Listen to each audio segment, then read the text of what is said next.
Yeah, can you all see my screen okay? If I switch to my agenda here, maybe seeing an agenda. Yeah, I can see it. Yeah, we can see it. Excellent. Okay. Well, I'll get started, but as I talk, I'm going to be admitting folks, I think, as they come on in the next few minutes. So this is the first meeting of the Marine Mammal Work Group for PSEMP this year. I was telling Todd, I don't know what happened to the first quarter. It's been a bit of a COVID blur for me, but normally we would have had this meeting in mid-February or early March, so we're a little late, but I figured it'd be good to have a relatively short meeting just to get some business done and have some quick updates in anticipation of probably one more meeting in the late spring to try to pull together some of the work we'll talk about today into, I hope not overly ambitious work products, but at least a few for this year, and at the beginning of conversations for trying to do a little bit more as a group in terms of data products next year. So the plan for today is to, since the group is not too large, we'll spend some time doing welcomes and announcements, then a half hour looking at the work plan, which was drafted last December, and we can talk through that and then approve it, discussing whether we like the scope of what we're planning.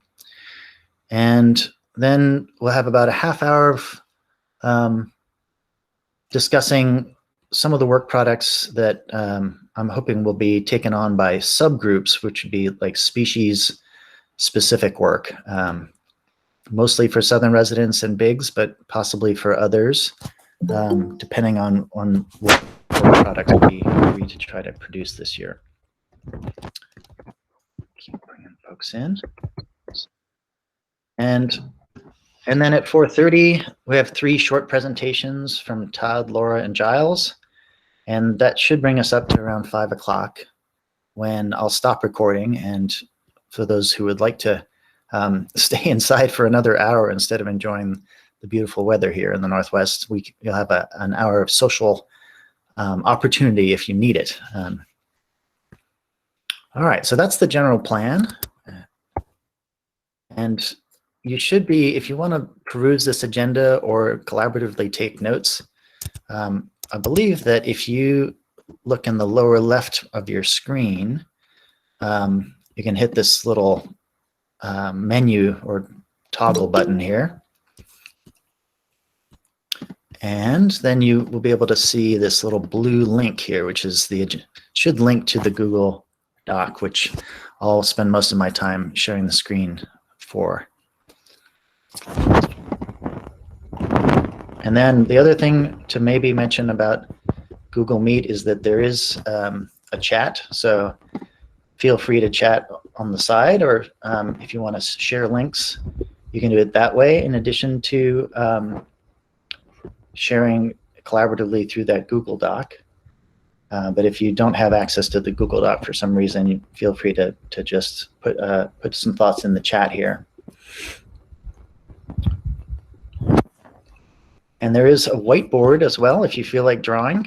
You want to sketch something out as you're talking. And that's, I think you can access by double clicking on this attachment also over there with the agenda. So that should bring up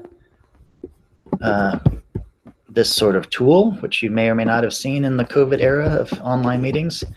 So you can draw diagrams there or pictures if that's helpful. But I'll close that for now. All right, so just a reminder to everyone who's joined that I think this is successfully recording here. So just be aware that we're recording in part to just increase transparency around our activities and to make sure that folks who can't attend today can catch up.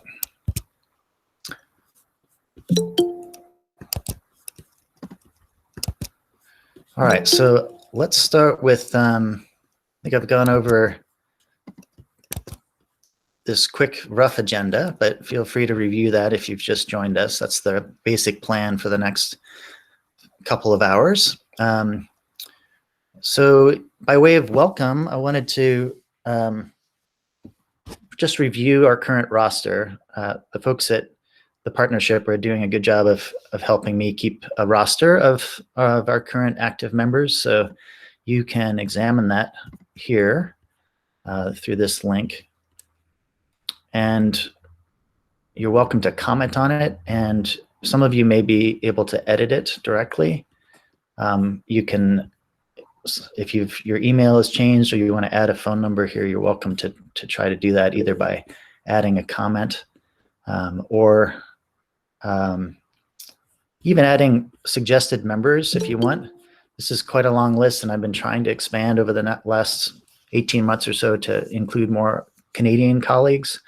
So if you find that, here, I'll just sort this by alphabetically. So if you find that you're not on the list or you think somebody else should be on the list, feel free to add it there or just drop it to me in an email or in the chat. So I'm not sure that we have any new members, but I want to just say welcome to everyone. And thank you to the returning members, including Todd and Laura, who are going to be presenting today. I'm not sure if Giles will probably join us eventually. I hope by the end. She said she had a little conflict at the beginning, but thanks to her as well for presenting a bit that she wasn't able to when we last met in December. So just a quick review. Let me just see. Actually, why don't we take a moment here? I think this is first time that Maya has participated, and also Laura, I think. She and everybody here. Yes, if you're interested in introducing yourself and you haven't been part of the work group, I'll just give you a minute or two to do that if you'd like to, by just unmuting yourself. I think Laura and Maya, are you interested in introducing yourself briefly? Yeah, sure. I'll give myself a little intro. Hi, everybody. It's good to see y'all. My name's Maya Sears, and I'm located at Williams Point in West Seattle. I've been involved with killer whales, especially southern residents, for many years now.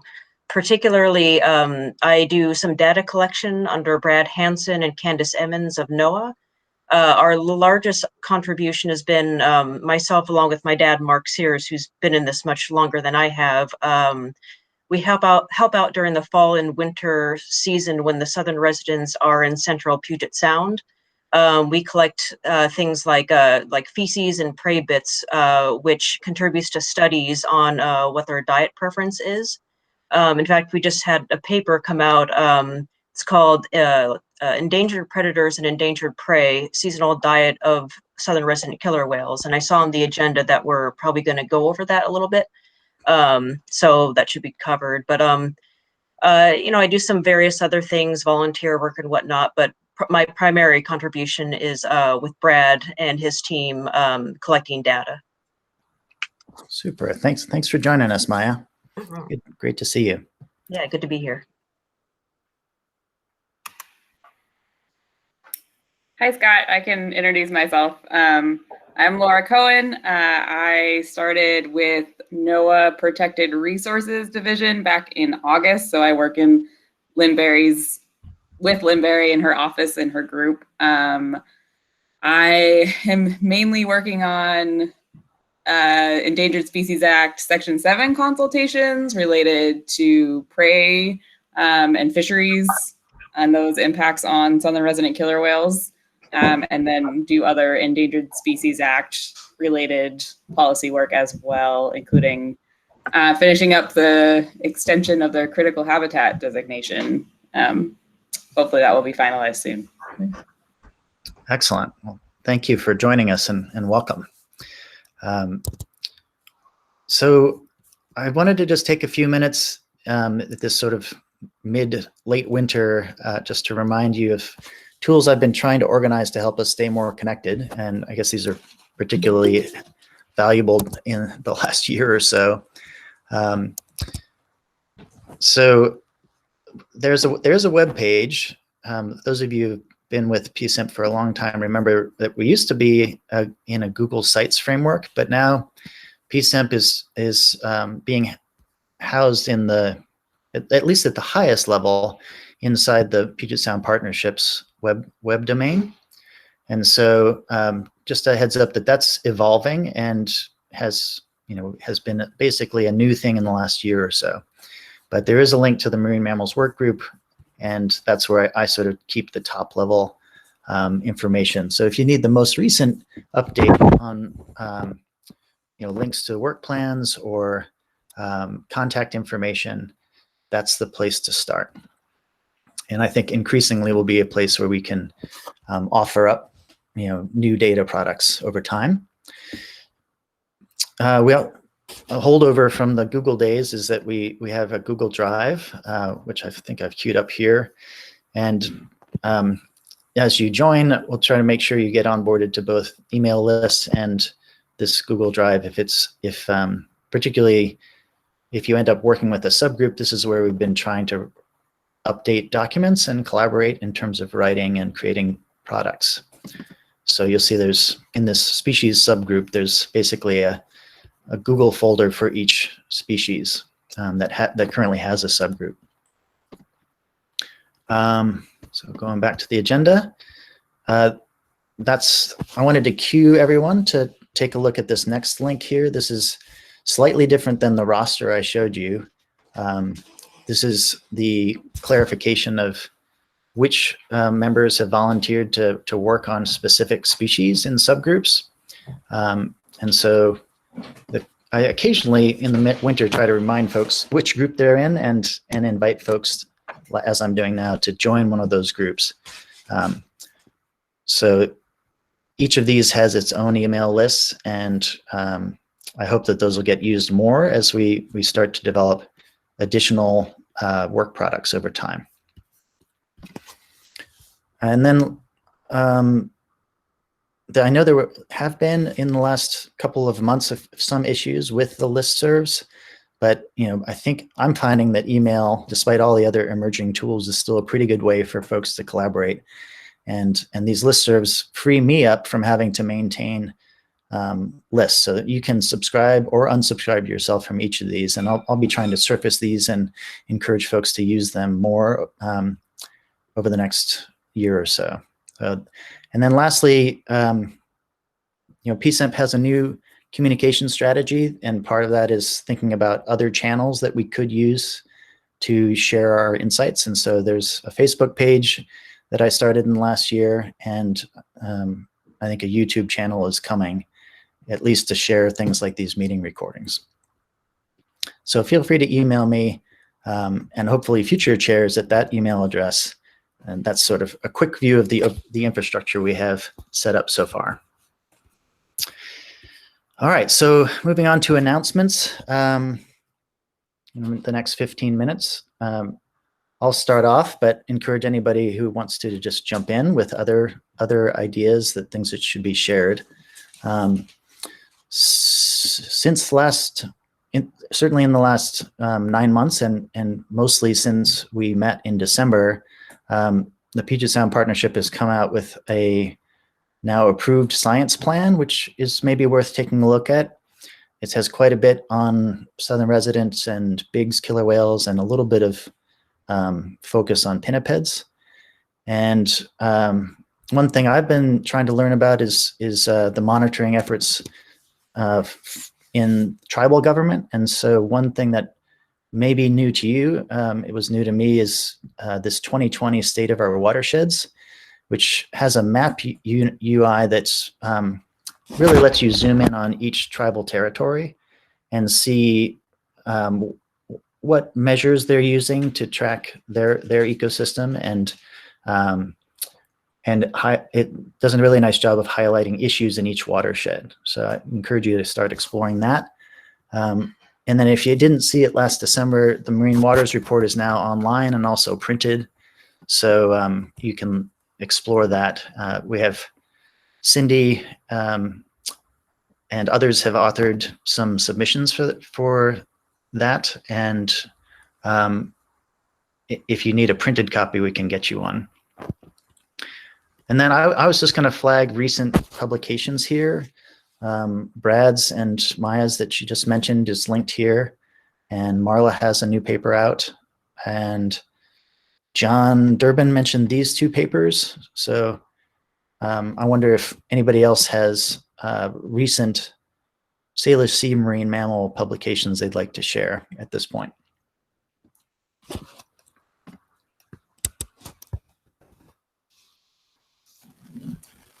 I'm double checking. This is John, but at some point, let me know. I had a couple of quick update announcements that I can do that aren't publication related whenever you want to do that. Yeah, actually, go ahead and jump in there, John.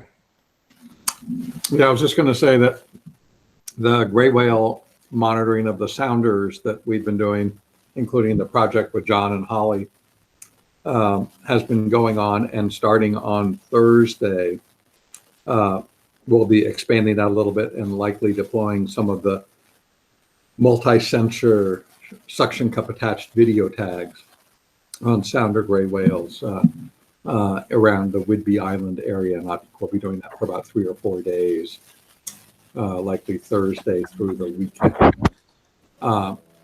So that was one piece of timing. And then the other piece was related to humpback whales that we're looking to do some of our work with DFO on humpback whales, including some tag deployments there in the Strait of Juan de Fuca starting in early June.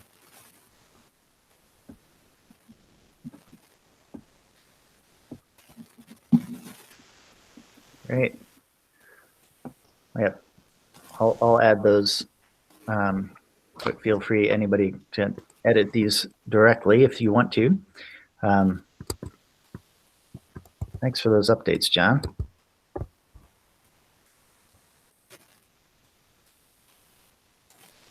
So recent events, I think also is, I got a little flag to ask you, John, some more about this, but I failed to attend the Marine Waters Workshop a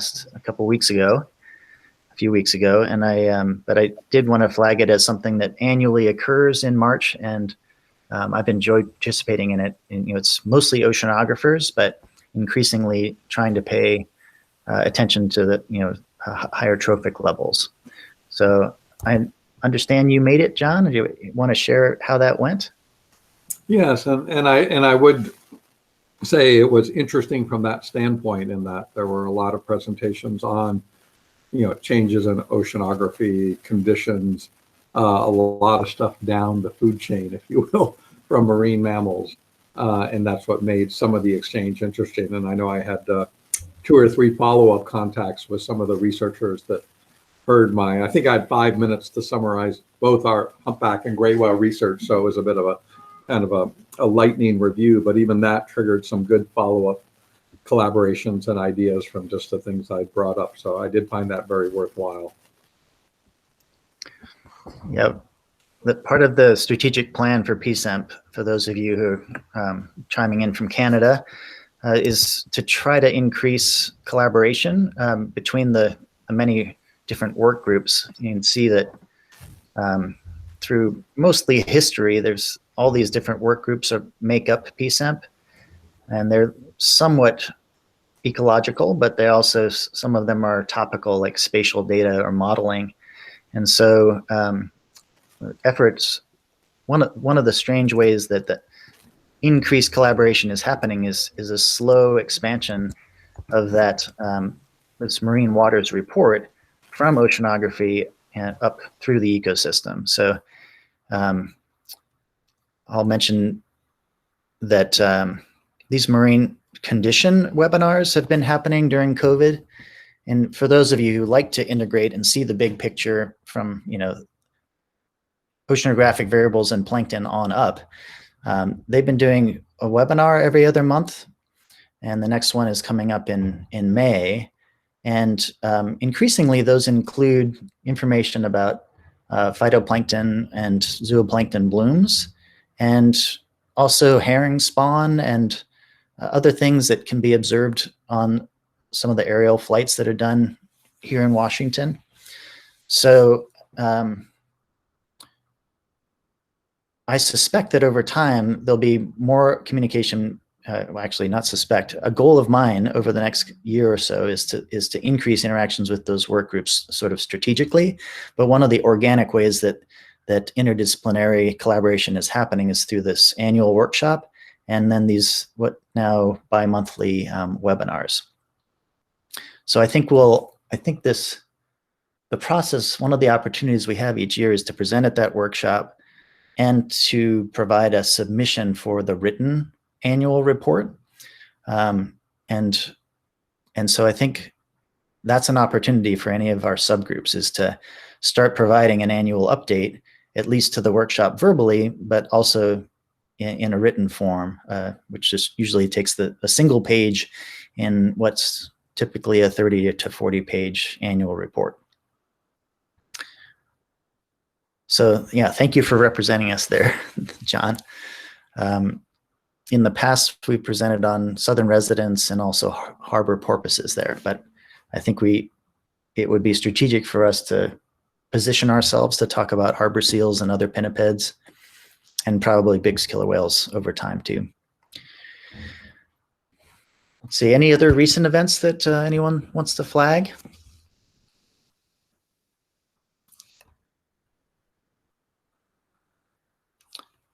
All right.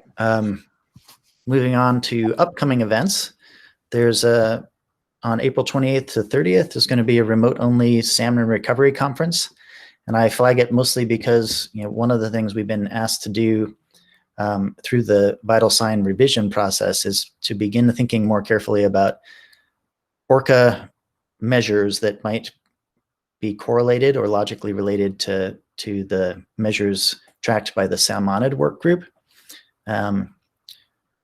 And so the Salmon Recovery Conference is, for me, an opportunity to network with some of the members of the Salmonid Work Group and get a good sense of what's going on in salmon recovery. So I think they're still taking registrations for that, and that's an opportunity.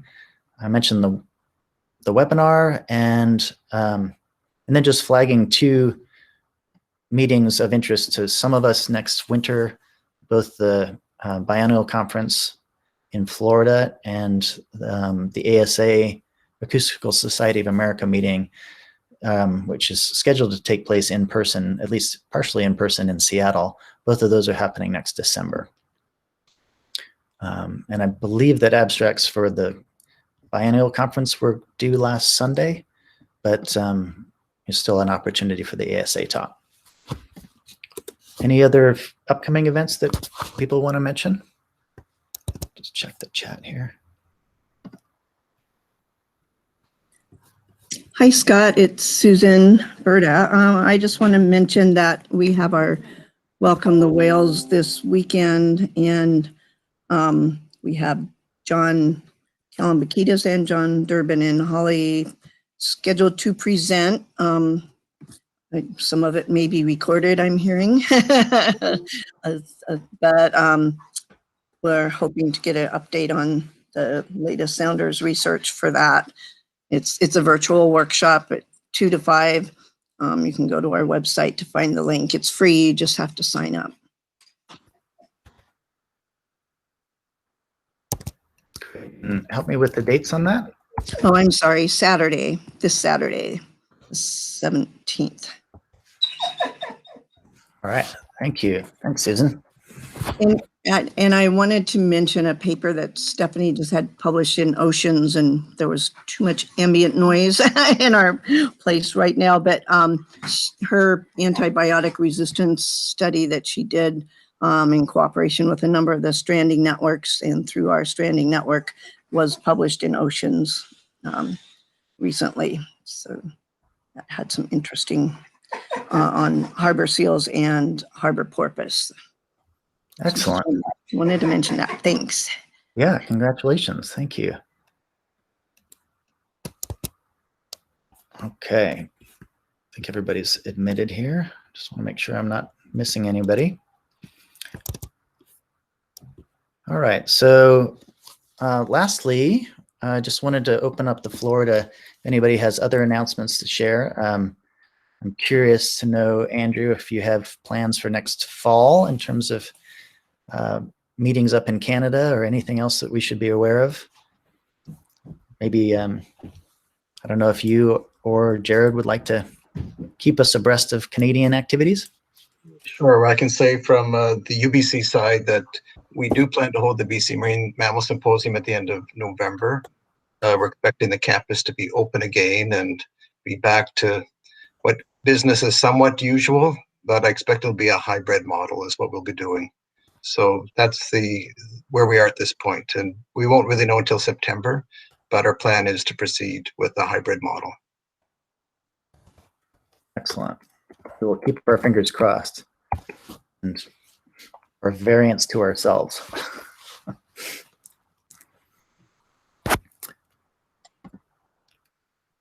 All right. Any other announcements before we move on to the next section? Doing okay on time. Just checking here. Discussion. And Nathalie, have you joined us? I think I saw you. I am here. Hello.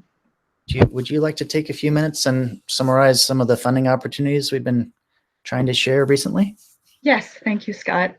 This is Nathalie from the Puget Sound Partnership. I'm the lead for the Vital Signs program. And yeah, we wanted to make sure you guys knew about 3 funding opportunities coming up. 2 that hit pretty close to home. We're just about to release a request for proposal at the partnership, soliciting for project proposals. For actually, there's 2 that we're about to release. One that is around monitoring, and we released some preliminary details about this funding opportunity back in March, and we provided the link to those preliminary details. And so that's what we can share today, but definitely keep your eyes open for the actual solicitation coming out here over the next day or 2. So it's imminent. And this is funding that's available for this coming biennium, and around the addressing priority monitoring information needs to inform adaptive management and accelerate recovery of Puget Sound. So you'll see that if you read through those preliminary details, that there's approximately $750,000 available for a couple of categories of projects. One category of project that has to do with assessment and reporting of the status and trends of the indicators and the vital signs.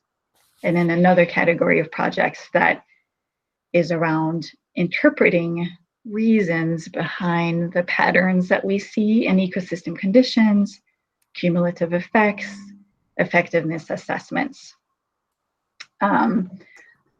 This solicitation requires a letter of intent, so you'll have to look for that and a date for that, which I can't, we don't have the details for that right now. You'll see that in the full solicitation. There'll be an informational webinar where people can come and ask questions, and the timeline will obviously be published at the same time as the solicitation. We did provide a presentation about this to the PSEMP steering committee back on March 9th, and there's a slide deck that you can find for that too. But mainly the link that we provided in the agenda there has all of these preliminary details that you can check out. The second funding opportunity is also offered by the partnership. It's actually in the comments off to the right there, comment by Katrina. And this is a funding opportunity that's very on a really similar schedule to the PSEMP RFP, or the monitoring RFP that I just talked about. But that one is focused on helping to implement the needs around the science, the Puget Sound science panels, science work plan. And so you can check that one out too. If you just click on the link, it'll bring you to a slide deck, and the announcement is imminent for this one as well. And then the third funding opportunity is from CDOC. I know much less about that, but it sounds like the letter of inquiry for the CDOC one is due in a couple of days. So that one's on a slightly different timeline, coming up pretty quick here. So that's all I'll say. I'm happy to take questions though, either now or afterwards, once people have had a chance to look at those details more closely. Great, thank you for summarizing those. And yeah, any initial questions? Yeah, this is John. I was just going to confirm my initial read of that Puget Sound partnership that, yeah, maybe it continues to be maybe a little bit of a, you know, something I know the working group has discussed, but I'm reading that basically anything related to marine mammals, the only thing that would fit would be killer whales.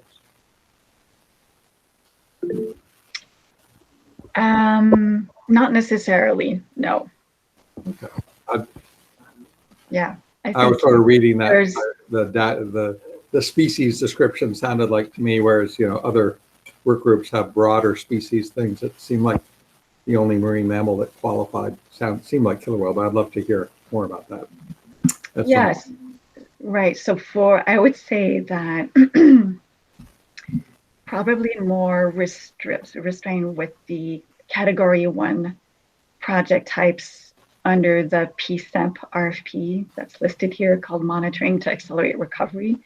Definitely there, the focus is on the list of vital sign indicators. But for the other two, the types of information needs there are much broader and not species specific. And so I think there's more possibilities there for non-vital sign indicator species, if you will. Okay. The Yeah, important thing is to really pay close attention to what we call priority information needs, and you'll see that for the Category 2 types projects, there's quite a number of questions that we seek to answer with those priority informations. And so I think there's all kinds of possibilities for monitoring type work around synthesis, effectiveness assessments, cumulative effects. And the same applies to the science work plan. Priority is 1, 2. So I would look there first.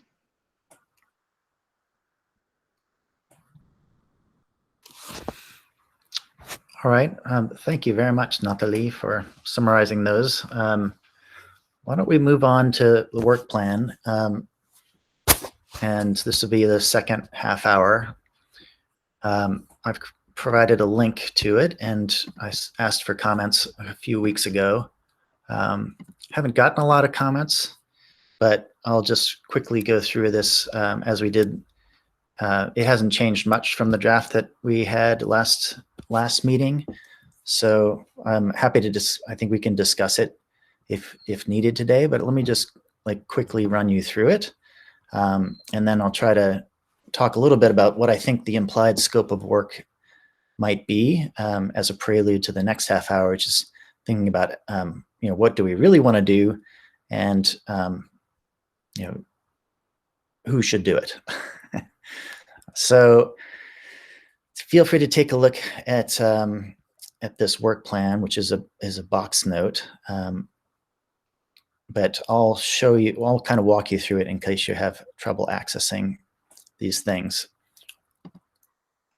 So this is using a template that was provided for the first time for us this year, or used for the first time by me. So a bit of an articulation of what the vision is for our work group, and then some context around the work group. This is basically just saying, like, we didn't accomplish much of what we planned to last year in 2020, but we did make some contributions that we were tasked with, which involved trying to promote some collegial interactions between the different work groups of PSEMP. So that took the form of Salish Ecosystem Conference. Our Southern Resident Killer Whale subgroup submitted an annual update regarding the Southern residents for that Marine Waters report I mentioned. And they also provided the 2020 updates to the SRKW indicator for the orca's vital signs. So that's been good work, largely led by Lynn, because of many of us including myself, getting busy with COVID complexities. So thank you to that subgroup for continuing to make strides. And then I think we'll get a bit more of an update after our initial introduction to the Quiet Sound Initiative last December. So moving on to the plan for this next year, one of the things to highlight is that we are responsible for helping maintain the orca's vital sign, and in its non-revised historic form, that involves annually updating the number of southern resident killer whales. And this last year, Lynn and Brad led that effort to actually take the numbers from Ken and the Center for Whale Research and update them in the vital signs system, which is actually a pretty cool online system now. For if you haven't seen the vital sign, you should check out that web application, really. So that's an ongoing thing. And then one of the things we'll talk about today is the emergence of other indicators related to orcas as part of the revision process of the vital signs. And Nathalie talked about that in our last meeting and can answer questions about that. But we need to set the stage for beginning to think about other indicators and interim measures and how we might quantify them. So that really leads to these work group linkages that killer whales generally provide the indicators for the orca vital sign. We're updating info that was used by the science panel, including updates to articles in the Encyclopedia of Puget Sound, either profiles for southern residents or bigs or harbor porpoises in the last 2 years. And the stage is set for making more connections, particularly in things like the key messages of the orca's vital sign to both salmon and to pinnipeds, I think, but foremost to salmon. And, I guess I also see on the horizon, we haven't put it into our plan for this year, but I think interacting more with the forage fish as well as the sun-mounted work groups would be strategic as we try to continue to deepen our understanding of the ecosystem. So those are sort of the linkages that they asked us to highlight. And then, probably related to what Todd is going to talk about today, I think there are opportunities both in the spatial data work group and the modeling work group. There's emerging opportunities for us, probably not this year, but in the next couple of years, to share data better in pursuit of better models and maps of at least the Puget Sound part of the COC ecosystem. So I've gone over those references. So finally, to end this synopsis is this table here, which is basically, these are kind of the deliverables that we are proposing to provide over the next year or so. So this is where the rubber hits the road in our proposed work plan. So I'll just go through those quickly. It's a bit aspirational, but we've done a couple of submissions to the Marine Waters Report in the past. So I think it would be a great goal to try to do 3 or 4 submissions this year. So that means updating what we did last year and then generating 1 or 2 more submissions beyond southern residents and harbor porpoises.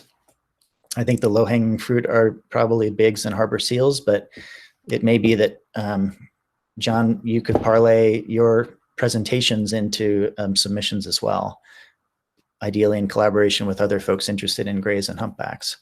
But 3 to 4, I think, would be great progress. And so I think that could, yes, I guess that's a good synopsis of that particular row. The other thing that we will need to do this year is, again, update the Southern Resident Indicator. And Lynn has volunteered to lead that charge within the SRKW subgroup. Since she did that last year, I don't think that'll be difficult to deliver, in partnership with the center, of course. And then the other thing that is manifesting through the revision of the vital signs project is beginning conversations about other ORCA metrics.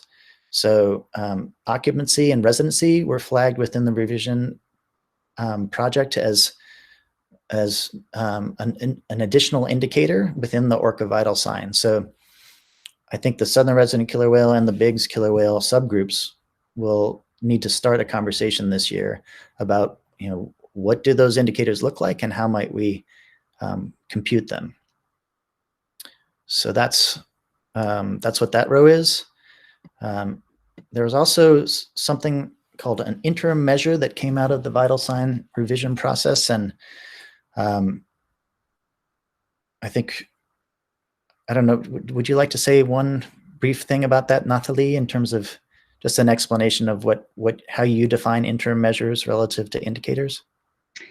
Sure. Yeah. As part of the revisions process, we sort of affirmed for the partnership that we have this broader progress measures framework. So if you think of one end of the spectrums, we have vital signs, which are, and their indicators, which are measures of ecosystem conditions and measures of sort of ultimate outcomes that we are looking for in the ecosystem.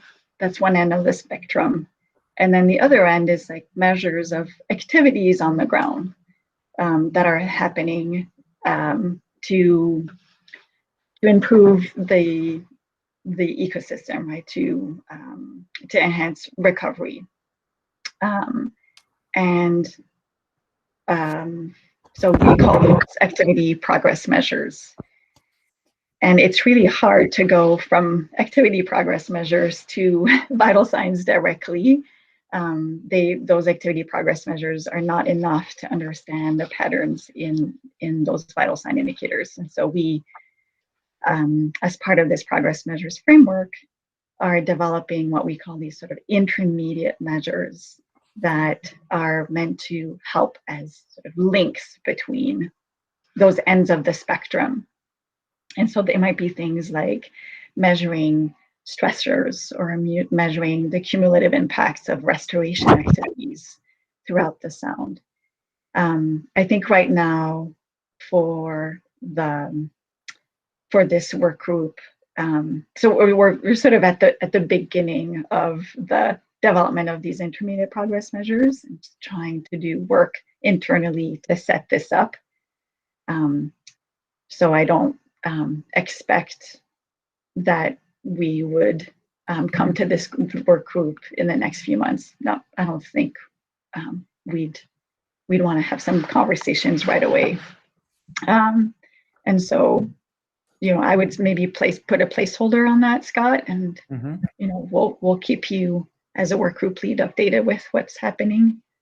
But I'm not sure that I'm seeing right now something imminent for the work plan, at least. Good. Maybe I'll make that begin discussions in fall, winter 2021. That would be great. Would that involve subgroups other than the southern resident killer whale one? I think it's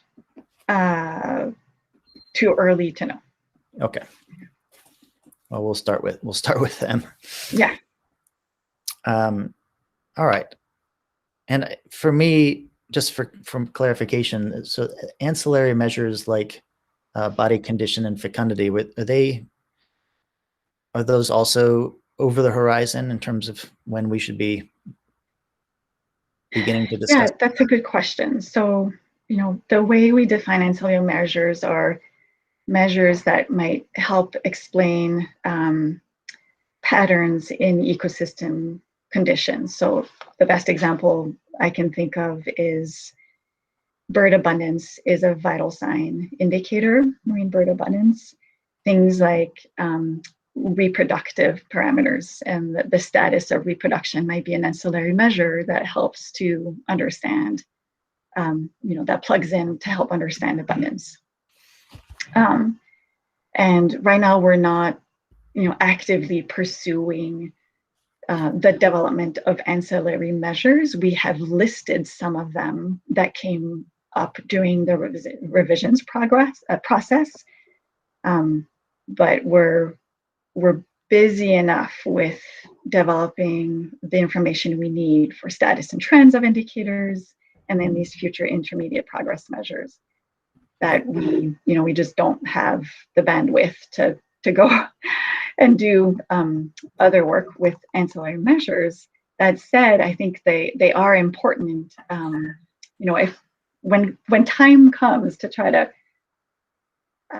analyze the information across these measures for a given pathway of cause and effect, like that's when the ancillary measures might come into hand, and we'd go look for that information. We're just not there yet. We're still in a way kind of siloed. We're just looking to document the status and trends of those measures, of the indicator, vital sign indicators, and then just naming the intermediate progress measures is sufficient enough right now for us.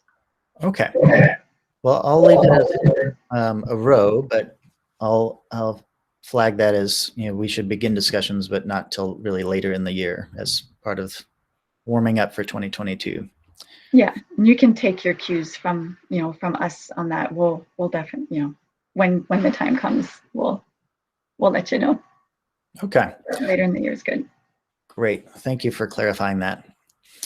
So the last three things here, I'll just summarize, are pretty consistent with what we have been doing, which is we have a standing invitation from the Encyclopedia of Puget Sound to generate either short 2-page, what they call briefs, or longer, encyclopedia-like entries called profiles.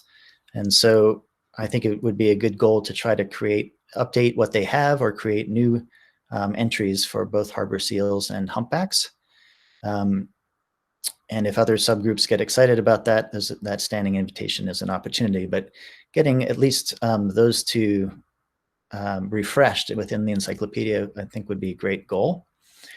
And then similarly, trying to create new species briefs, just 1 to 2-page synopses of what's recently known about 2 species that aren't yet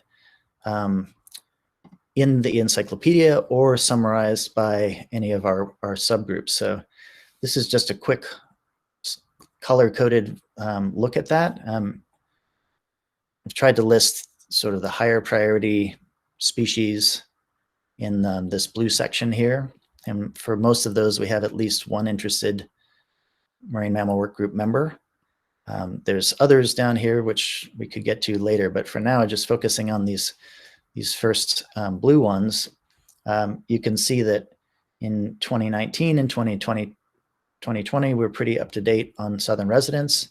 And thanks to Cindy and this harbor porpoise work subgroup here, we've had pretty recent updates to both the Encyclopedia of Puget Sound and very recent submissions to the Marine Waters Report.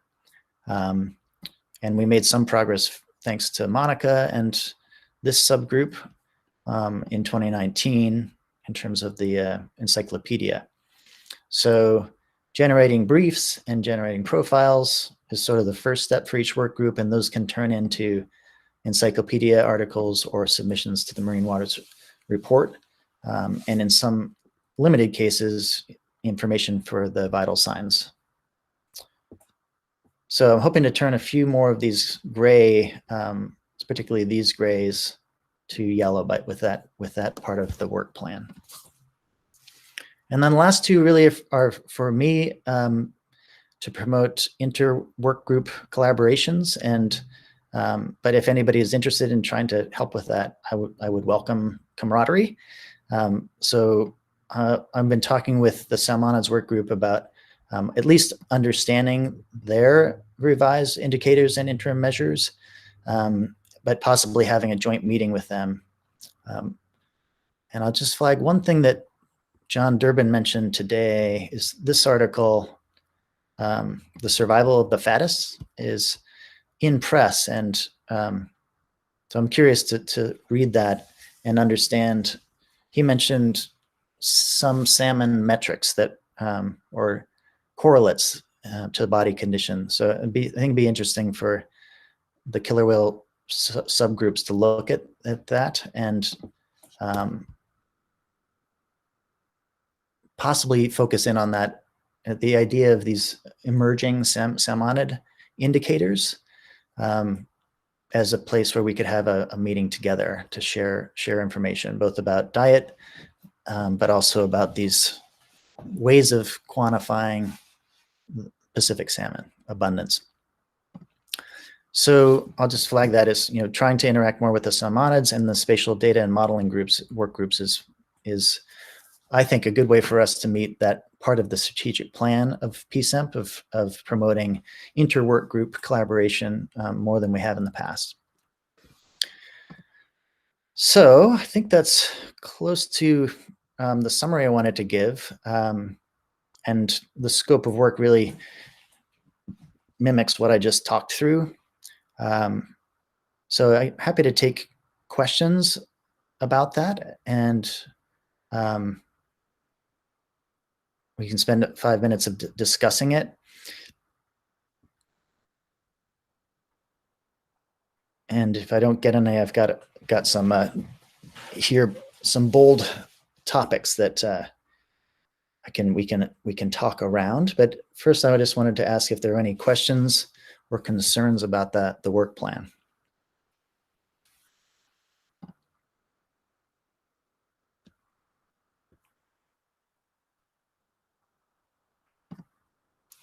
All right.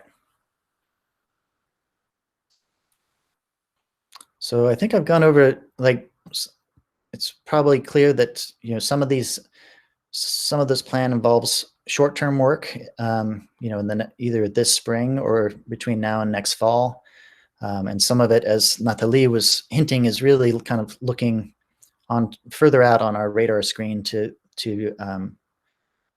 work that's coming. So I just flag for those of you who are part of the subgroups that the Marine Waters Workshop and Report, the workshop has happened, the report submissions will be due in the next couple of months. So if we are going to generate revised or new entries for any of these species, that'll be probably the first thing on the subgroup's plate. Nathalie, can you say anything about the state of the sound messages? Are we doing okay there? Thanks, Scott, for bringing that up. Yeah, you are doing okay. There's really no expectation for the work groups to work on Save the Sound. The work really comes through the key messaging work that you do for the vital signs and indicators and these fact sheets that you do. So there's not like a special project attributed to that. We use what's on the Puget Sound Info webpage as sort of base material or to inform the state of SEMP, but no direct task for any of the work groups. It's all partnership staff that puts it together. Excellent. Okay, great. Thanks for clarifying that. I'll just put that as a sub point here. So for this year, that's just southern resident killer whales, right? Yep. Yeah. Okay. In terms of marine mammals, yeah. Okay, so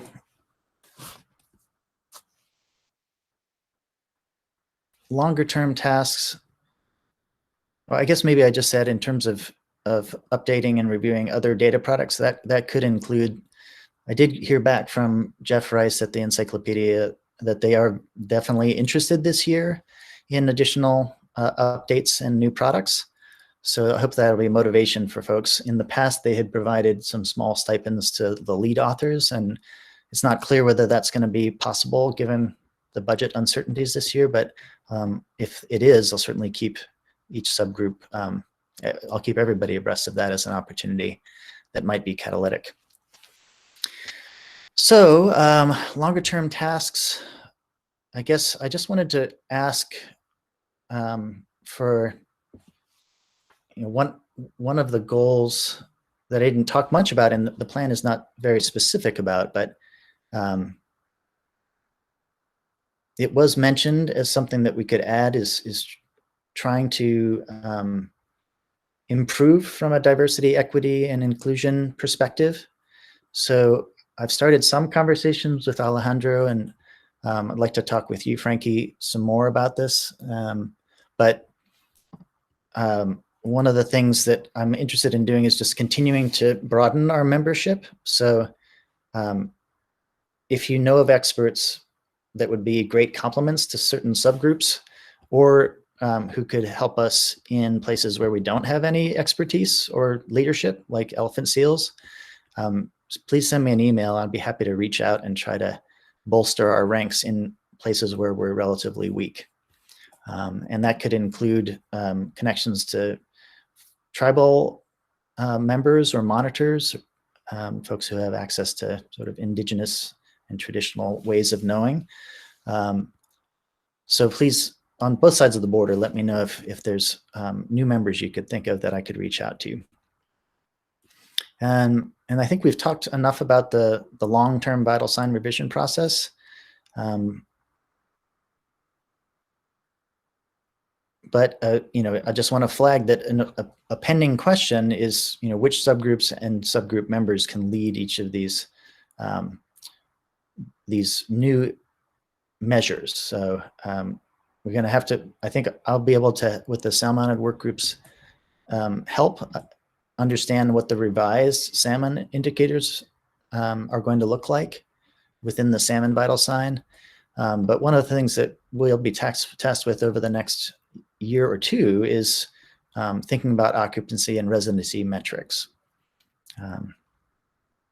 So I just wanted to flag that for those subgroups.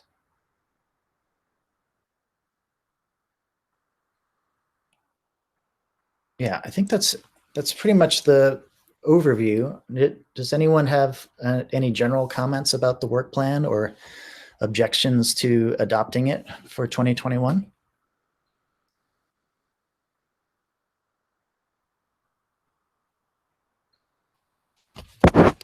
All right, hearing no objections, I'm going to consider that finalized and approved, pending the edits that I've mentioned. So let's move on to thinking about subgroup membership and work coordination in a bit more detail. Let's see how we're doing on time here. So I guess what I'd like to do is, before we get to short presentations in a half hour, is just open up the floor to the current members of these subgroups who are in attendance, and have a conversation about how we're going to get the initial work products organized, and whether there's any additions to any of these subgroups that that we could, volunteers for these subgroups today, or folks that you think could be good additions on either side of the border.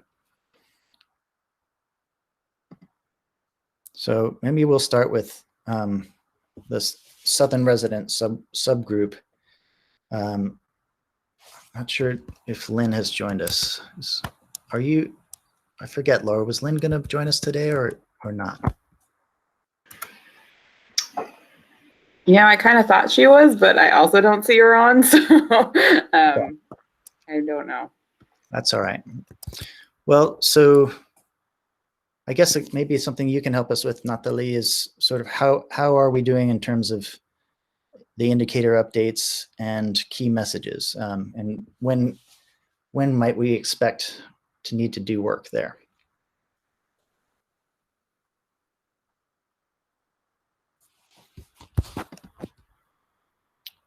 Are you still there, Nathalie? Might have muted yourself.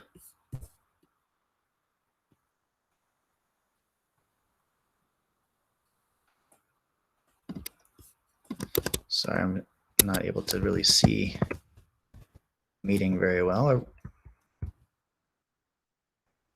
I don't see her name on the list anymore. Maybe she accidentally. Okay, she might have had to drop off. Okay, well, I mostly wanted to bring this up just to remind folks that the vital sign for orcas currently has just a single indicator of the number of southern residents, and I believe that these key messages were updated in late 2019, so I don't think we'll need to do that. We don't have to update them for 2021 until later in the fall. And the actual indicator, the number of southern residents, has been updated this spring. So I think we're pretty much already have done that work. So that's good in terms of revising these messages.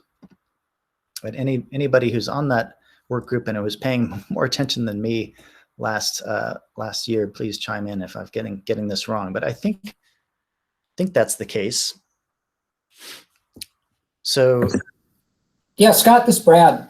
So yeah, as far as I know, we have met the needs that Natalie had specified in terms of getting the update completed and done. Again, Lynn took the lead on that, but I reviewed the product and commented on it before it was sent in. So as far as I know, we're there. I don't know what the next time frame is, and I guess the question is what's the role of this subgroup relative to the agreement we have with the partnership itself. Great, thank you for chiming in, Brad. That rings true to me. I think we're doing pretty well. I see that Lynn has just joined us, so just to bring you up to speed, Lynn, we're just making sure that the Southern Resident Killer Whale Work Group subgroup is understands like what is due when, and I think it's, correct us if we're wrong, but I think Brad's right in that we basically have updated the vital sign key messages and the indicator messages and numbers for until the fall, right? Yes, I believe that's correct. All right, great. Thank you Sorry, both. my apologies for joining so late. This somehow disappeared from my calendar and I got distracted with other things. Sorry about that. No problem. Not a problem at all. Yeah, so maybe we'll just, I know we've flagged some time for Laura to present, connections which the Southern Resident subgroup might want to start thinking about to this, the Pacific Fisheries Marine Council. So let's wait and let Laura facilitate a little discussion of how that measure may play into the other salmon measures that we talked about earlier, coming through the revised salmon indicator. So I guess, we have a little bit of extra time right now, so I wouldn't mind at least a preliminary discussion amongst all of us, but particularly the folks who are involved in these two subgroups about occupancy metrics and residency. And just, I know that Laura, you've been thinking a little bit about Orca Master and that there's been some movement models developed both in Canada and Rich Osborne and colleagues here in the U.S. I just wonder if anybody has any updates on whether some of the data that have been aggregated to generate those movement models might be useful complements to what we have for both southern residents historically, and then maybe more recently, all the tracking of big killer whales that's been I think really massively advanced in the last couple of years. Yeah, Scott, I think you may be mischaracterizing them as movement models rather than they're occurrence models. So DFO has been working on some additional analyses along that line. So occurrence models are different than movement models.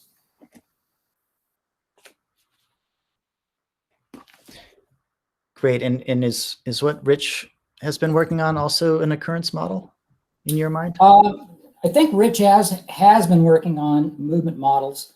I haven't talked to him in a while about it, but we have been discussing it because I have been, that's besides the occupancy models that I've been doing based on our satellite tag data, I've also been working on movement models that basically incorporate Orca Master data into that.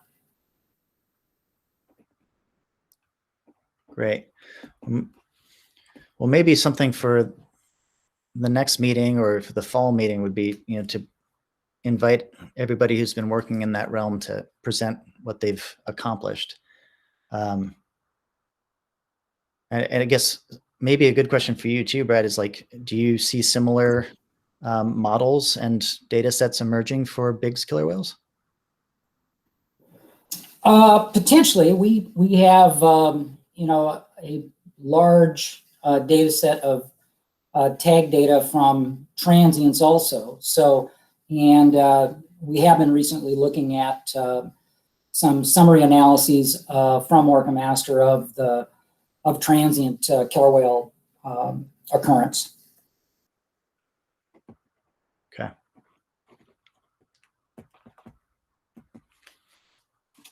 So I had thought of inviting, Monica to present her. Monica's on the call, so I guess I'm curious about your thoughts too, Monica, at this early stage.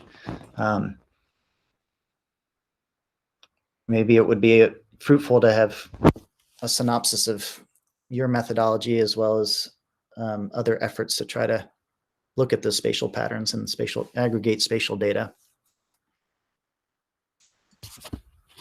Yeah, we're definitely willing to help in any way. I think we might just be collating sightings from some other sources that are maybe being missed on some of the existing databases that have been mentioned. So, we do a lot of finding photos and IDing whales on social media and that kind of thing to sort of supplement other sighting sources. So we definitely have been recording that information and can contribute it to any of these efforts going forward.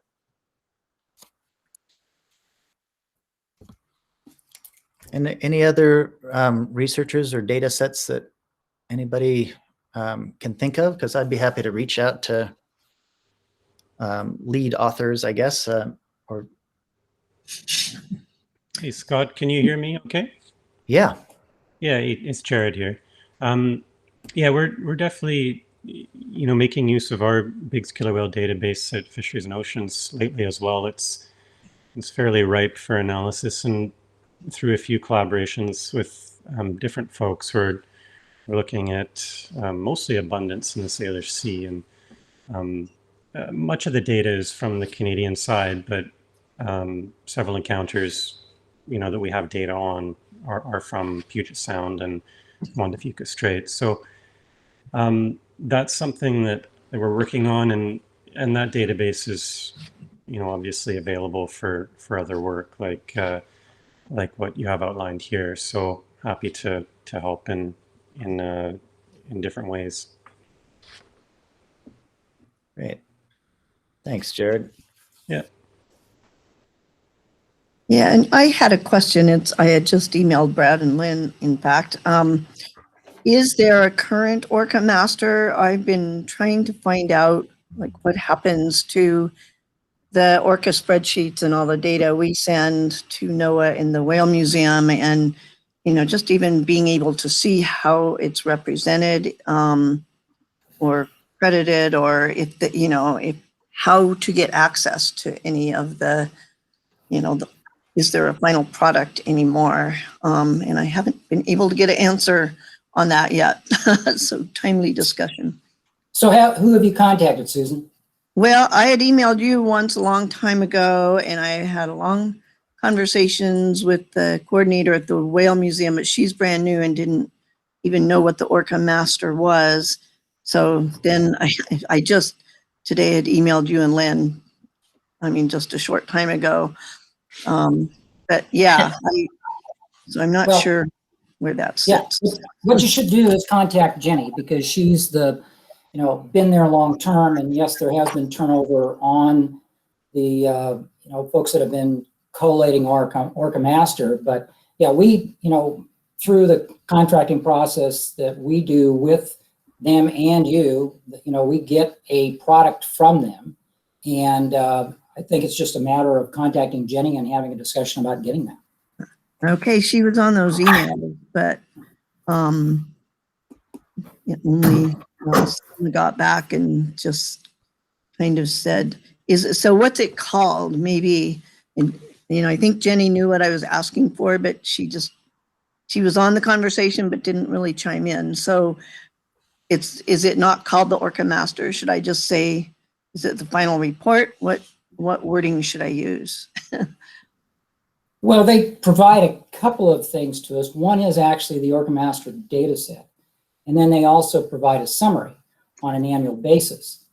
I guess I'm unclear as to why there's, a question about what this thing is named, because it's been around since 1976. But right. We can talk offline more about this, but I guess I'm a little perplexed as why there's confusion on the Whale Museum side on this. Yeah. Yep. I'm happy to reach out to Jenny, or the most recent person who's working on the spatial data side of things.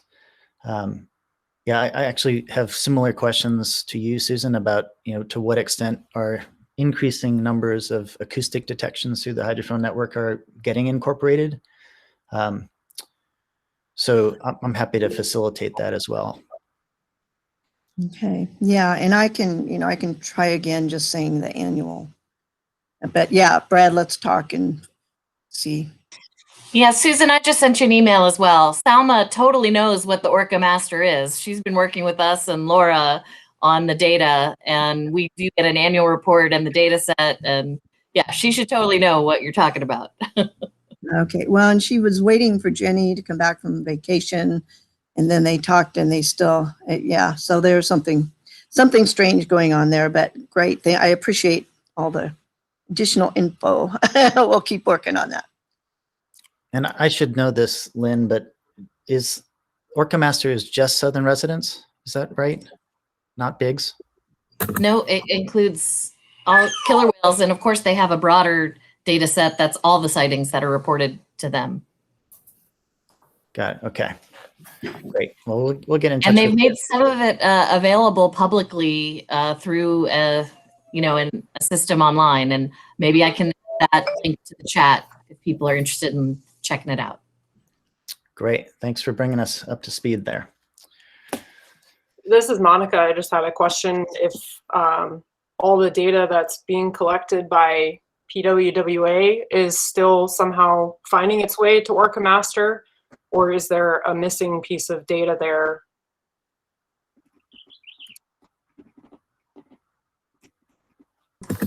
I think that's a question for Salma, and I think there may be some data, but she'd be the best contact.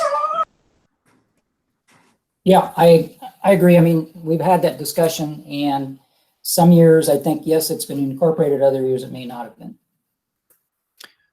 And just to be clear, or just in case anybody has an update, to what extent is OrcaMaster, is it true that Lance has been providing data points for killer whales? I guess the question is, to what extent do BC data collected by, say, Canadians make it into OrcaMaster? Is that fully integrated, or is there potential gaps there? To my knowledge, that is not fully integrated at this time. So there is not one total data set shared across the border that I'm aware of. Yeah, I can second Yeah, that there too, Scott. So, Laura, I don't know if, I think that this came up in a discussion that we had. I thought that some of the BC data had been incorporated in. I don't know what the time frame was.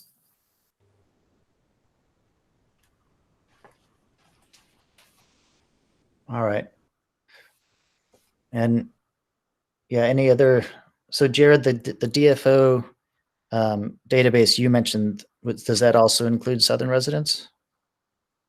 Yeah, we do have a Southern resident database, but it doesn't get updated all that often. I mean, the source for Southern residents is on the American side, as far as I'm concerned with. I don't work with those data personally. I'm more managing the big killer whale databases and the Northern resident databases, but it's my understanding that the OrcaMaster would be the place for Southern resident data. Okay. And would Sheila be a good source for, just a double checking that? Yeah, I think she would. The original Southern resident killer whale database that DFO maintains would be in Thomas' lab, though. So Sheila may have access to it, but check with Thomas as well. Okay. And it's been a while, but COVID complexities with Lance, but I'll reach out to Lance as well, just to get the big picture and see if we can all get on the same page. Okay.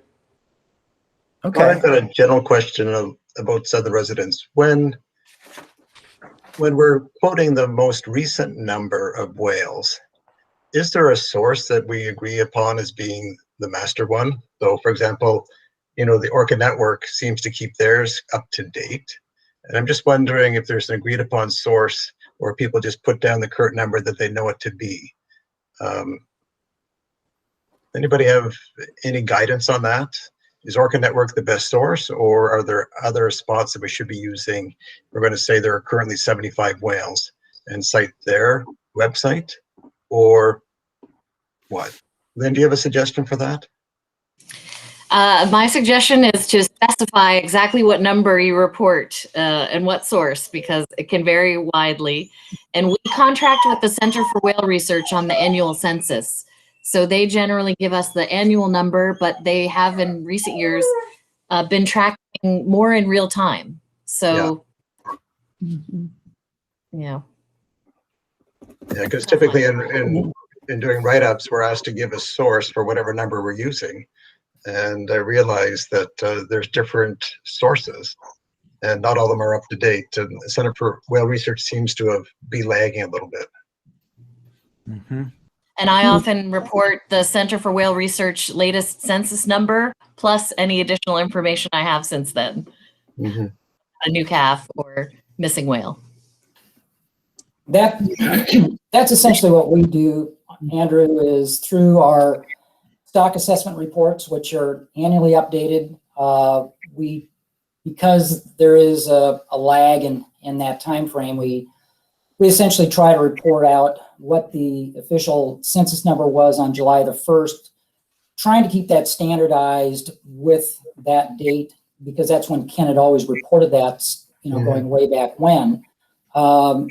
Early on, when the state was doing their listing process, they had decided to report the number at the end of the year, which caused a fair bit of confusion. So we continue to stick with that, as Lynn said, the July 1st date, and then just provide some additional information in between. Mm-hmm. Okay. At least you can cite our stock assessment report. And that's the main reason that we use that. Mm-hmm. Yeah, and we on Orca Network, we keep that up to date with the actual number whenever a birth or death has been confirmed by the center or NOAA or photo ID. But yeah, it can differ with the official census number that, as Lynn said, is as of July, which used to be when they would see everybody and know, and that is, we all know, is not true anymore. Well, thanks, everyone.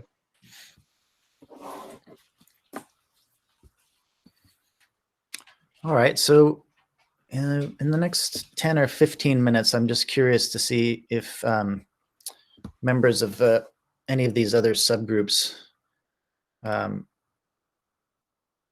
questions or ideas.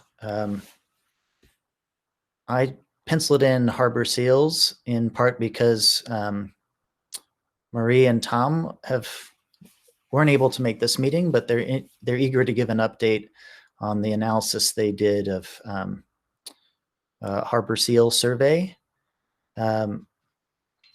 So I think that'll be part of the next meeting, but I just wanted to see if anybody wanted to join the harbor seal subgroup or prioritize a particular work product for this spring or this year. And the same question for harbor porpoises. So I believe that DFW are updating their haul-out maps at present for harbor seals.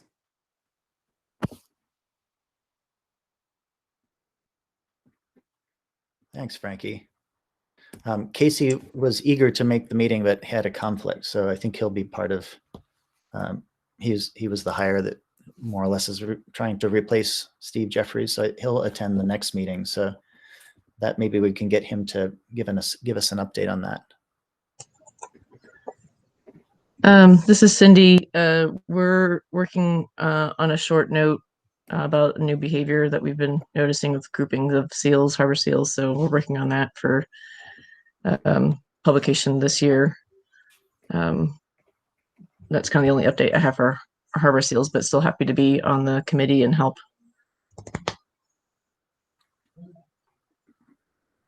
Great. Well, maybe we could use that as motivation with Alejandro to generate some sort of 2-page synopsis of the latest and greatest about harbor seals in Puget Sound.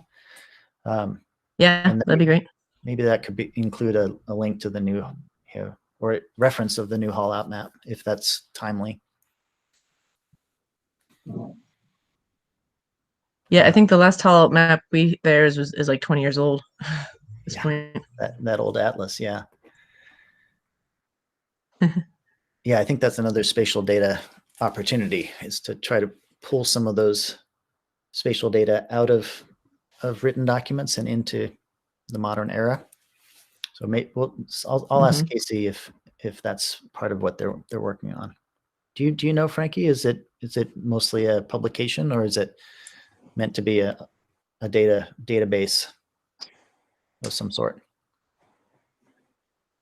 As far as I know, the last conversation I had with Casey regarding the haul-out atlas was that they are updating it. Because I'm awaiting the links as well to the new data. As I recall, that was only a U.S. map. Is that right? And I guess I'm wondering if that's right. If Jared or Andrew, you have any? Is there anything analogous in BC? Sorry, analogous to what, Scott? Oh, Steve Jeffries and other co-authors long ago put out an atlas of haul-out sites for harbor seals, but I think it was just Washington State.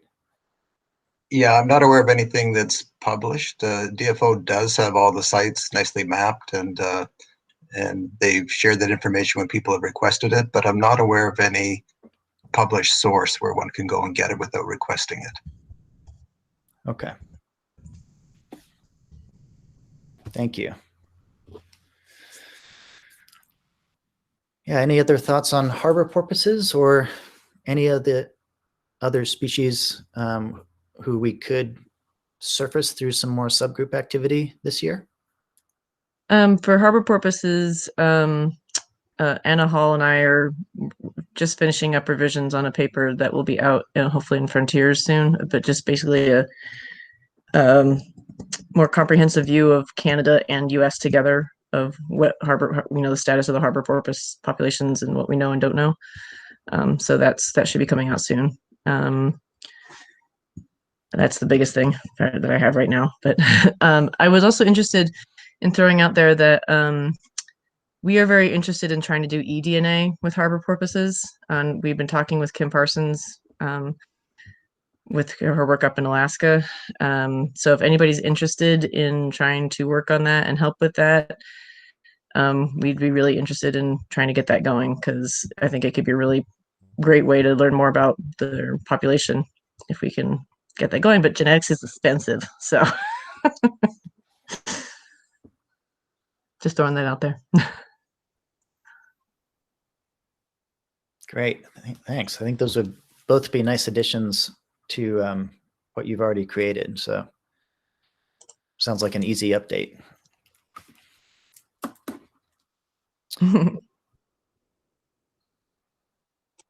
All right, so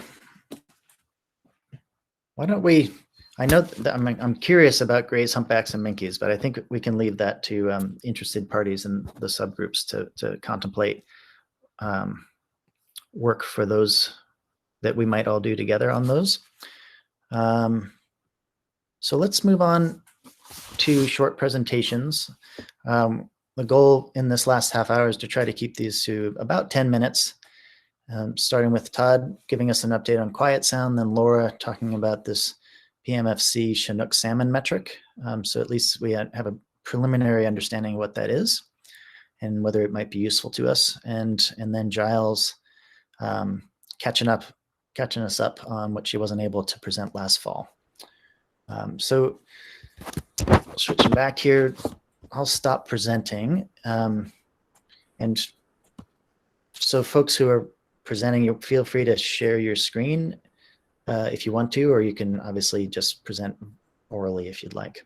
Are you still with us, Todd? I am. Can you hear me? Yeah, you sound good. Good. Well, my sound works better than my video, so apologies that I can't stream simultaneously. And this will just be, I hope, a quick oral update. I think the group was updated pretty well last time with John Sloan and their documents posted from that. As you may recall, for context, in the Orca Task Force's annual reports, there was a recommendation 22 to create an eco-like program in Washington, and that program was intended to invest in monitoring and mapping efforts to better feed sightings information to the whale report alert and perhaps other systems. And in the last few months, since the last update from John Sloan at Port of Seattle, we've seen the quiet sound effort appear in the latest budget from the Washington State Senate. And over the last few months, we have seen the ports of Seattle, Tacoma, and Northwest Seaport Alliance pledge about $100,000 one time towards the launch of Quiet Sound. EPA has pledged a similar amount of short-term money for its launch. The Quiet Sound Planning Group, and Lynn, you can correct me if I get anything off or incorrect, outlined a call for a budget that would be about $500,000 annually, which is a fair bit smaller than the ECHO program to our north here. The the commitments so far are short term, except for the proposal in the Senate budget, which was for ongoing funding, $250,000 per year. But that amount was not matched in the initial House budget. So I believe that's under negotiation currently. Joshua Berger, who was the Maritime Sector League lead for the governor's office housed at Department of Commerce, recently left his post there to become the permanent CEO or the full-time CEO at Maritime Blue, and they've been in the process of hiring a few staff. And so there's increased capacity there and momentum toward the build out of Maritime Blue. There was also a recommendation from the task force in the year 2, number 46, I believe, that sought to build upon that momentum for Maritime Blue, and I hope that if and when we see the those larger potential funding buckets land, we'll be able to work with Maritime Blue to get Quiet Sound launched. In the Senate budget, it proposes that the Puget Sound Partnership would receive the money and then contract with Maritime Blue to fulfill the expectation of Quiet Sound. Hopefully that's a fairly quick synopsis, hitting the high level, and open the floor to questions if that sounds right, Scott. Yeah, great. Great. Thanks for bringing us up over the last few months. Yeah, happy to take a few minutes of questions.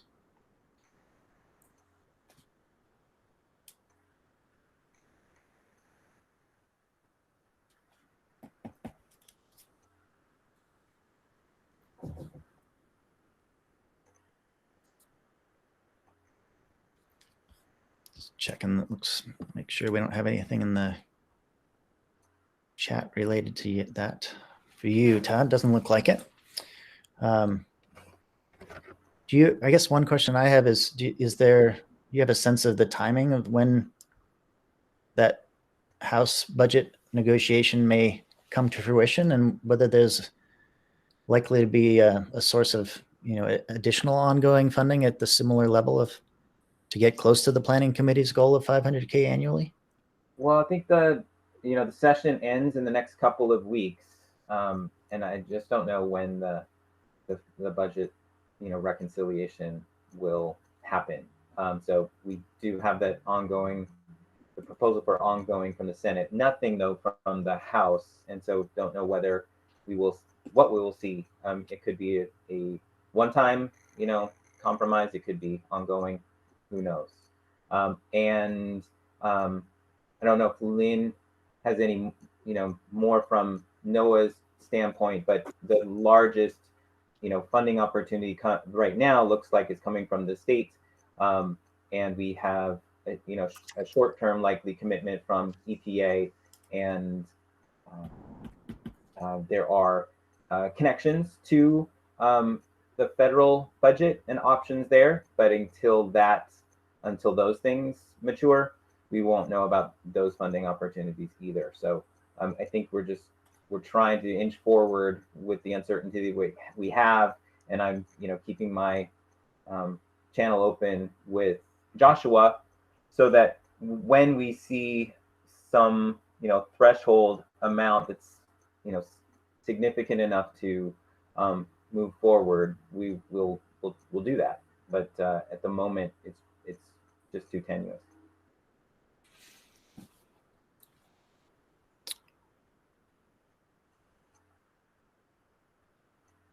So maybe since Lynn, you're here and also part of that planning group, one question I had as the chair here is just looking over the horizon. I'm curious from both you and Todd whether you have a sense of what role we might play as the Marine Mammal Work Group I know there was a straw diagram that's on the Quiet Sound webpage that sort of suggests that we might play a role.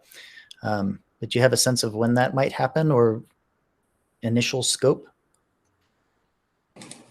I think as Todd was mentioning, I think it's going to take a sort of a threshold of funding to get a person to direct the program in place, to then start reaching out and establishing the work groups. And yeah, I think it's just going to take some time to build a little bit of infrastructure to match or start lining up with the straw man that was proposed.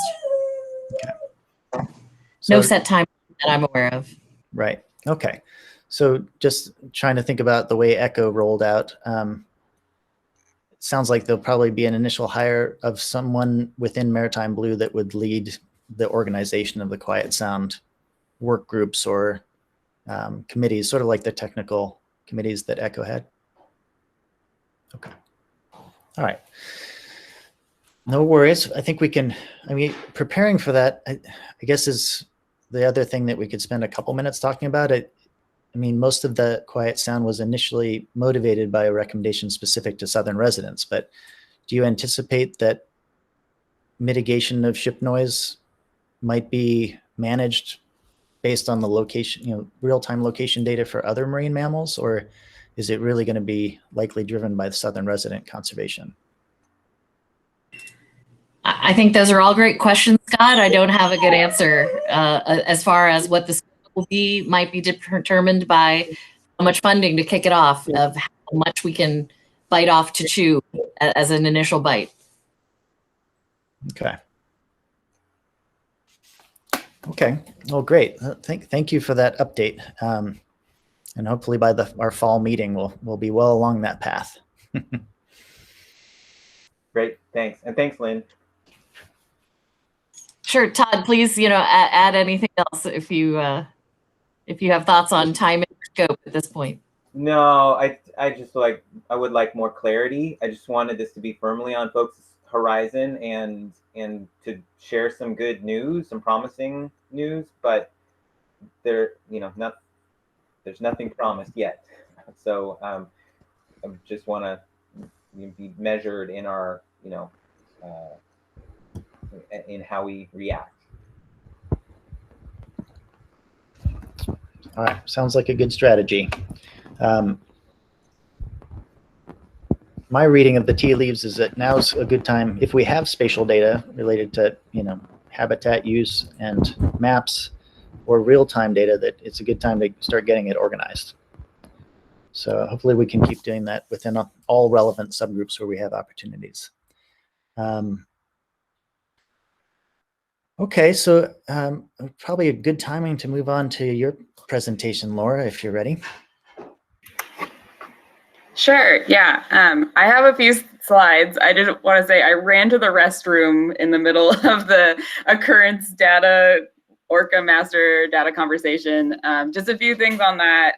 One kind of simple thing we use the data for that maybe could be of use, not sure, is we just look at occurrence of each pod in inland waters by month and by year. So we kind of just come up with overall numbers of how many days for July 2017 or any other month or year did we actually see J-pod or L or K in inland waters. So that's an easy thing we calculate with the data. And I think there was a question about Canada sightings in the data. I do know that there's BC cetacean sightings network data in the Orca master database. That's the only Canada one that I know off the top of my head is included in that data. And then we can dive into other stuff and I can present. Sounds good. We see your screen just fine. Okay. Great.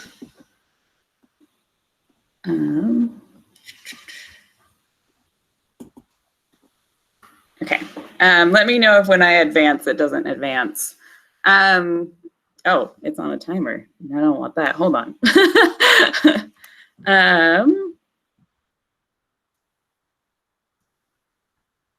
Don't use timings. Okay.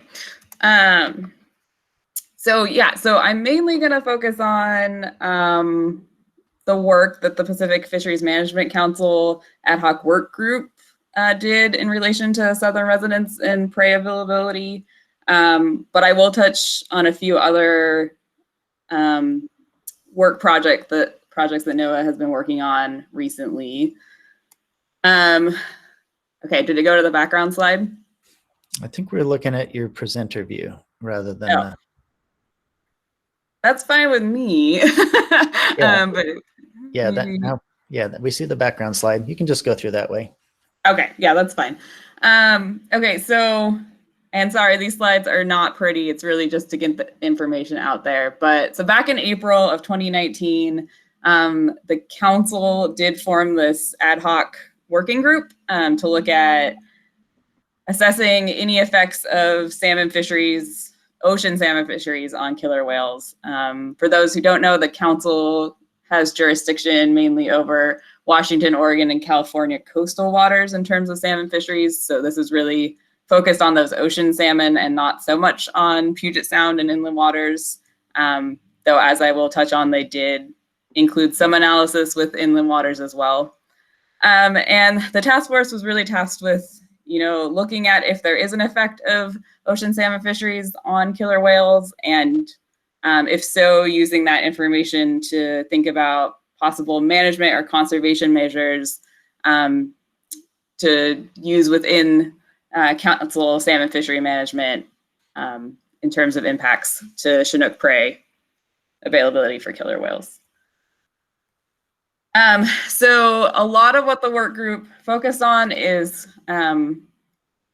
looking at if there is any connections between Chinook abundance and killer whale metrics. So they did a bunch of fitted regression analyses between killer whale survival, fecundity, and also occurrence of peanut head, which is a body condition metric, and trying to relate that to different abundances of Chinook in different times and areas, all for the time period of 92 to 2016.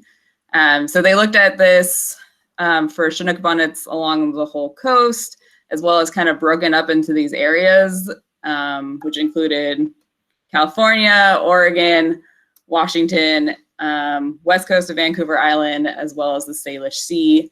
Also bigger regional areas. So they looked at what I'll refer to as NOF, or north of Falcon Chinook abundance, which is really mainly the coast of Washington, though it does go into Oregon. So all Chinook abundance all along there, basically in this map that I'm showing here. So looking at north of Falcon Chinook abundance as well as south of Falcon Chinook abundance. And they looked at fecundity survival in that year, but also in time lags. So thinking about if the Chinook abundance in a year prior or 2 years prior actually then contributed to the survival or fecundity in future years with things. So if it was more. Sorry to interrupt you, but yeah. Which slide are you on? I think we're still seeing your background slide, if that helps. No. Okay. You know what? There you go. Now yeah, let's go this view. That's totally fine, as long as you can read everything. Yeah. So yeah, sorry. Okay, so now you see the one with the map? Yep, looks good. Okay. So yeah, so they did these regression analyses, and basically in the end, the biggest regression that came out as statistically significant at the less than 0.5 level was a relationship between north of Falcon Chinook abundance, so abundance off the coast of Washington, and killer whale survival at a 1 year time lag. There were other relationships that were also significant at a different P level. So it's, depending on how you want to call something statistically significant, including the Salish Sea abundance. But again, this is at a P less than 0.1 level. The other thing to note is that the majority of the regressions did show consistent patterns that we would expect to see, where in greater Chinook abundance years, you have higher survival, higher fecundity, versus lower Chinook abundance years, lower survival and fecundity. Okay, so on to limitations though. So a lot of the work group did focus on some of the limitations given the data that we do have on killer whales. Just wanted to note that even though they did find at least one significant regression relationship, that along just with everything they did appeared to be weaker than some previous or prior analyses and publications that are out there that have showed relationships between Chinook abundance and killer whale demographics. And just noting that over the recent years, even though Chinook salmon abundance in the last decade is higher than it previously was, we've still seen declines in killer whale population. Some limitations to the data to note are just that, you know, with the limited amount of the population left, the number of births or deaths that you would need to be able to see something statistically significant or get that statistical power, it's really hard just with what we have left. So they had to pool all the 3 pods together to look at these relationships, which may be problematic because we know that the pods are doing different things at different times of years. So they may all have different relationships with different Chinook populations. So the work group just noted any caution should be used when thinking about these regression results. So they still though wanted to think about or try to establish a threshold for low Chinook abundance, at which point some management actions would be triggered. And so they didn't really have a final model to use within this, but we do know that killer whales have experienced kind of some adverse effects due to low prey availability in the 90s. And they did see the significant relationship with the north of Falcon abundance. So based on that, the work group recommended using a low abundance threshold of Chinook north of Falcon at the beginning of the year. So looking at it in the beginning of the year in the comparison to what that abundance was in the 7 years of lowest Chinook abundance. So that's 94 to 96, 98 to 2000, and 2007. And I purposely don't put what that number is on here because as the salmon models get updated every year, what that value is specifically changes. It's currently at 966,000 approximately, but again, with updates to the salmon models, that can change more or less. And I also wanted to note that in those years, there was low Chinook abundance, there was a mix of killer whale status, and why they picked those 7 years is in order to be more conservative. So if you only pick ones where killer whales had really bad status, then you would think that like that's the really low threshold, but throwing in some years where maybe killer whale status was a little better makes it more conservative that way. So as of right now, the council has, they've proposed to kind of factor this threshold into the fisheries management plan, where it would be in years where, again, the north of Falcon pre-fishing abundance drops below that threshold. There would be additional management measures in place, including time and area closures in known killer whale hotspots. And that's why I show the map from the Hansen paper kind of showing that there's some hotspots off of Grays Harbor and Columbia River where they would have some closures there at specific times of years. And then also restrictions on salmon quota north of Falcon in those years. And I know I'm getting past my time. There's so much to talk about. One other just work effort I wanted to highlight was that we have done this killer whale priority prey work, where back in 2018, we looked at what's been in the killer whale diet, and also what killer whales consume kind of in the winter months when possibly they have reduced body condition, and then also what salmon runs overlap in time and space with the killer whales to try to come up with a list of what populations of Chinook we think are most important for the killer whales. The spatial and temporal overlap was based on a model by Ole Shelton, and it was only for fall run Chinook. So we're working on getting spring run models for that from them to then update this work. But I'm happy to share the report on that. Yeah, this is just a little bit more about what we know about the salmon runs and when they're overlapping with killer whales. And all those metrics were combined in kind of a qualitative, we gave scoring to each of the indicators just on like a 1, 0 or 1 base metric or 1 to 3 base metric, and kind of use that conceptual model to come up with this priority list. So not any high intense quantitative work, sorry, but definitely gives a picture of where the whales are overlapping with the salmon prey.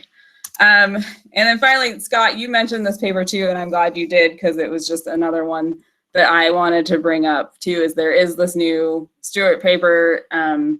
It's in press, but as far as I know, there's no kind of proof copy yet, or no available copy online. I have a copy of what was submitted as the final paper that was accepted, and I can check in with Josh and make sure I can share that.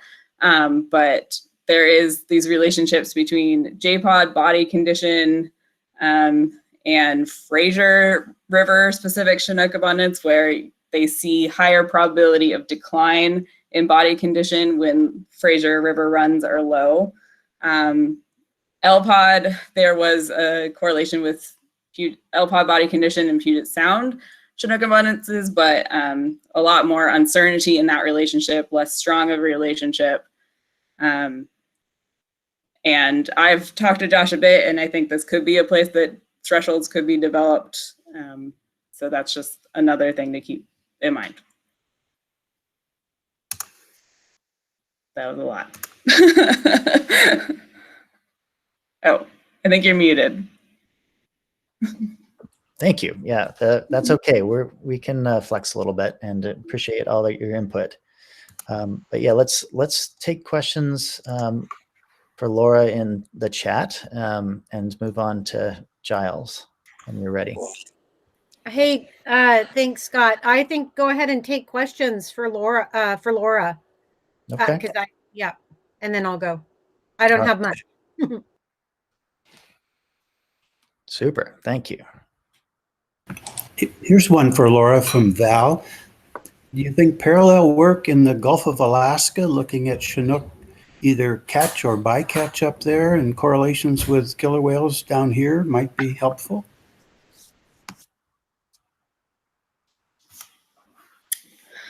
That's a good question. I would need to check with, I don't know off the top of my head how much those runs are coming down into, you know, where the killer whales are more frequently. I don't think in terms of our priority prey list that there's much overlap with those runs. Lynn, do you know anything more about Alaska runs? I guess I would say we look more at abundance rather than catch, because the catch is happening in a place where the whales are not present. And so it's what abundance is left after any catch in Southeast Alaska for those runs that are coming south and then overlapping. And we have looked at the Southeast Alaska salmon fisheries under the Endangered Species Act. So some of that work's been done. And can I ask a question, Laura? The Management Council's ad hoc work group, did they produce a report? And can we get a copy of what they did? Yeah, I'm happy to share the version I have. I believe it's available online. I can go try to find the link right now. But yeah, there are multiple reports. Scott, it looks like you linked to the kind of the alternative the council selected and the report in the agenda that I'm looking at. Yeah, thank you. Those actually came from you two, so that would be a good place to start. So And then this, second, sorry, Laura, is the analysis you've started on the diet and distribution patterns. And it looks very intriguing. I'm wondering, do you have something written up yet on that, or is this just where you sort of more conceptual at this point? No, so we have the 2018 version that I'm happy to share the report from that as well. We are looking to update it, but yeah, as of now, we can share the 2018 version. Okay.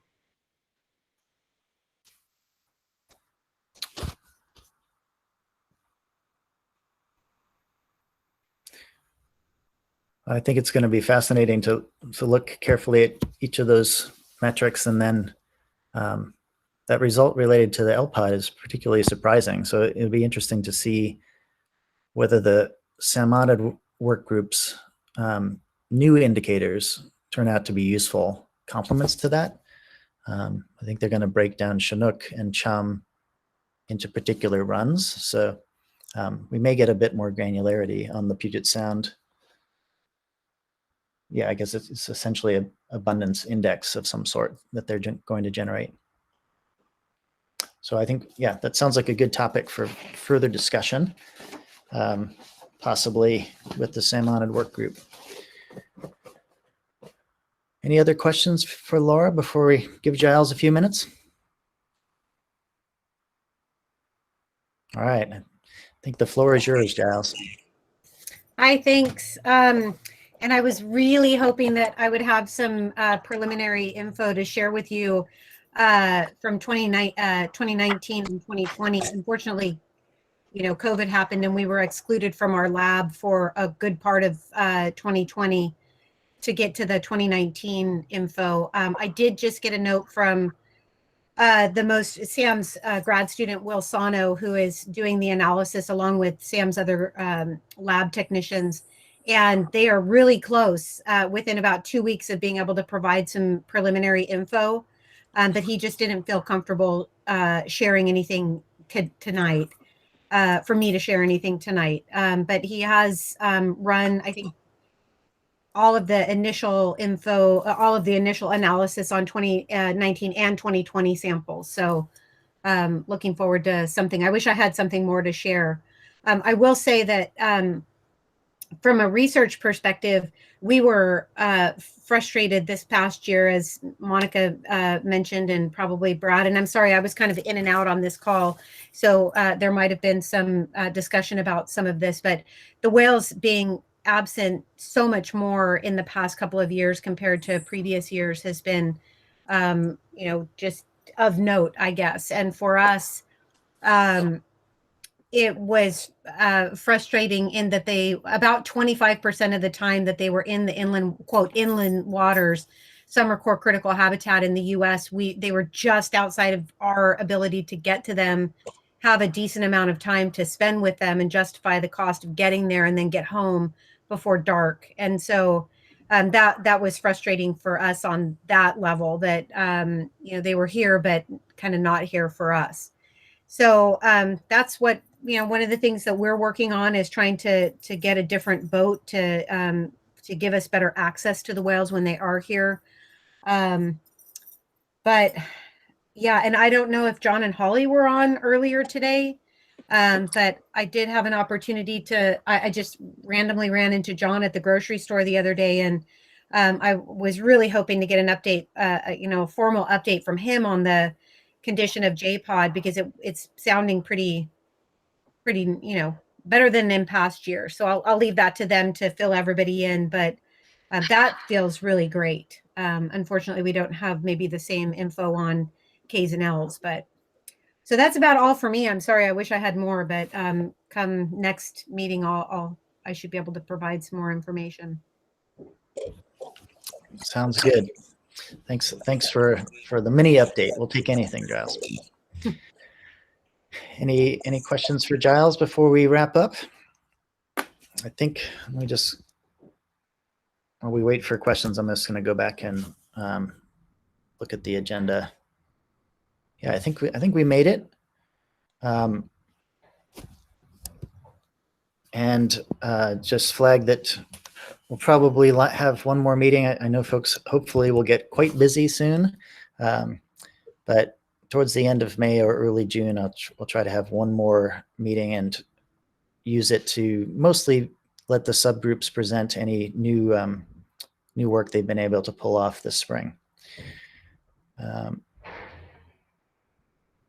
Okay, it looks like let's stop recording, and then I'll just say feel free to sign off and go enjoy the sunshine here in the Northwest.